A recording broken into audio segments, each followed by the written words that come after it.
Magandang araw mga kaibigan. Bigyan natin ngayon ng reaction opinion itong post ni Congressman Kiko Barsaga. Sabi niya, response to a comment made by Congresswoman Leila de Lima. Nagsalita po ang kongresista laban kay BP Sara na parang hindi siya nag-attend ng budget deliberation. So sabi ni de Lima, if she, meaning the Vice President, if she can afford to showing herself up to the Senate, why can she not spare a few moments of her time attending to her official function as Vice President? So, budget hearing ito. Parang hindi nagpakita si BP Sara. So, bakit wala si BP Sara sa budget hearing? Ito ang response ng ating idol Congressman Kiko Barsaga. Dinipensahan niya si BP Sara. With all due respect, while I agree that the budget deliberation is very urgent, Vice President Duterte went to help the victims of the recent earthquakes. The victims of calamity need assistance. The 2026 budget can wait. Wow! Mabuti pa itong batang kongresista, may puso, may malasakit sa mga nasalanta ng lindol. Yung post nga kahapon, binatikos niya ang administrasyong Marcos Jr. Sabi niya, ginawa niyo pang negosyo ang mga biktima ng lindol. Bakit negosyo? Kasi nga, nawalan ka na ng bahay, nagibabayan o namatayan ka ng kamag-anak o ano. Nag-announce pa naman ang Department of Agriculture, magpapadala daw ng bigas doon, 20 pesos per kilong bigas. Ibebenta nila yung bigas. Bakit hindi na lang nila ibigay libre yung bigas? Grabe. I don't know anong klaseng administration tayo na sakuna na nga nung wala pang sakuna, grabing pamimigay nila ng ayuda. Remember yung May election? Grabe, bumaha ang ayuda. Libo-libo ang pinamimigay dahil may election. O ito ngayon, disaster. Ang daming namatay. I don't know kung ilan na ang namatay. Earthquake, malakas na earthquake. Magbebenta ka pa ng 20 pesos per kilong bigas. Kaya nga, post ni Atty. Guanzon, wala na ba kayong pundo? Ang presidente nagpunta doon, parang walang dala kahit ano. Naunahan pa siya ni BP Sara. BP Sara, ang bilis. So, nakikita ko na. Pag naging presidente itong BP Sara natin by 2028, mag-iiba talaga ang kalakar ng gobyerno. Napaka-action woman ito. Yung makikita mo yung puso at malasakit, makikita mo yung tatak Duterte. Ganon din, Davao City. Mayor Baste, nagpadala kaagad ng tulong. Nauna, BP Sara, nauna ang Davao, ang national government. Pumunta ang Pangulo doon ng una, sabi niya, nagkalindol yata. Then nagbisita. Ego lang, bisita. Wala man lang dala. May viral na picture. Bata umiiyak. May hawak na placard. Please help, we need water and food. Ang ibinigay pa naman panyo or tissue, ginanon niya sa batang umiiyak. Okay naman yun. Kailang, di ba mas maganda sana binigyan niya ng tubig. Kung ako ang presidente doon, nabasa ko, tubig! Wala bang dala ng tubig dyan? Ganon ang gagawin ko kasi food and water, please. We need help. Maghanap pa. Imposibleng walang nakadala ng tubig, mineral water. O kaya biskwit. Wala man lang biskwit dyan para ibigay ko sa bata para ganon sana. Wala eh. Tissue paper yung ibinigay para pamunas. Iba talaga. Anyway, balik tayo dito kay Leila de Lima.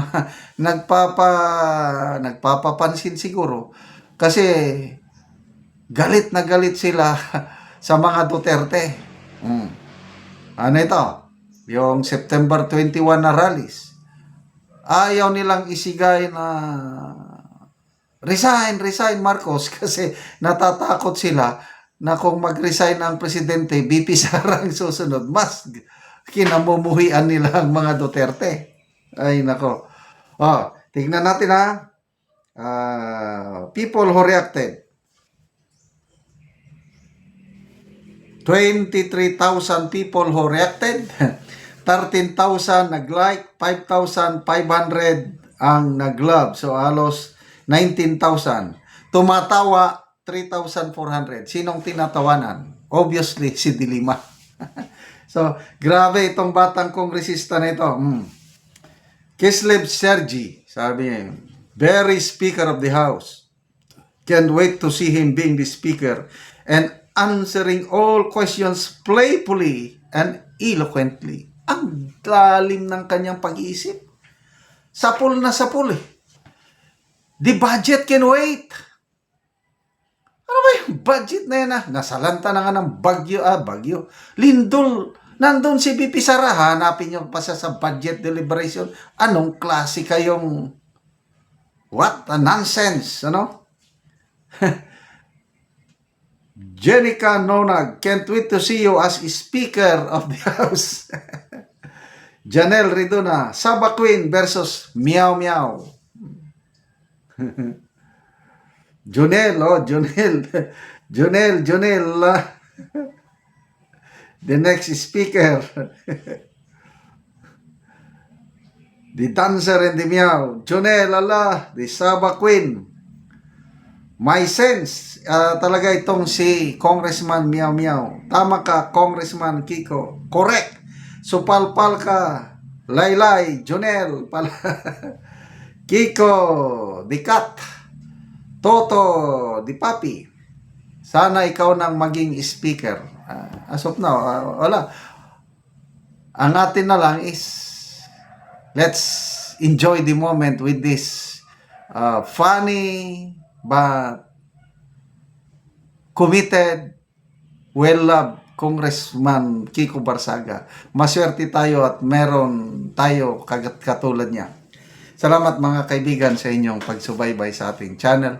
Nakakatulong kayo ng malaki sa tribong Talandig ng Bukidnon dahil ang sweldo natin sa channel na ito is pantulong sa tribo. Namimigay tayo ng livelihood assistance sa kanila. Nagpapatanim ng saging lakatan at Arabica coffee. Panoorin niyo ang video na ito. Karon na ako rin diri sa kape ni Bae Paganan. Nag-aabono sila, nagtinabanga sa pag-abono.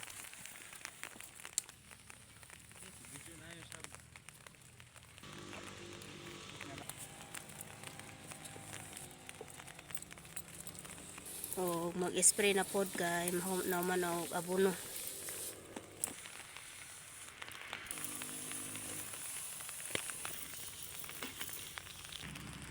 So kani nga kape tag 25 ang isa ka punuan ani. O 29 na ni sila ka pamilya ang nakatanom. Yan ni Bae Paganan.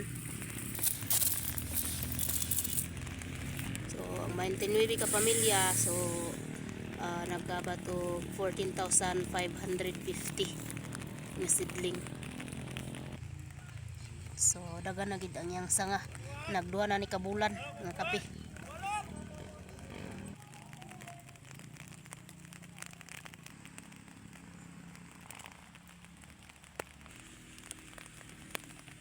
So nindot gid kaayo kay dagan iyang sanga. So salamat gid kay sa Ginoo. Nindot kay ang turok sa kape.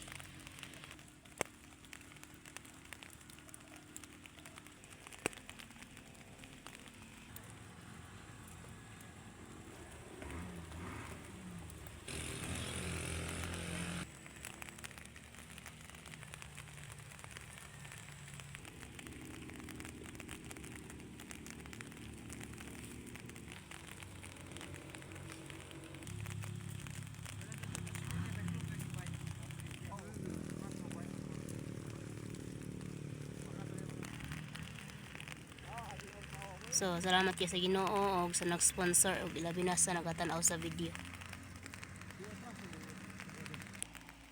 Og yan ni Bai Paganan nga kape.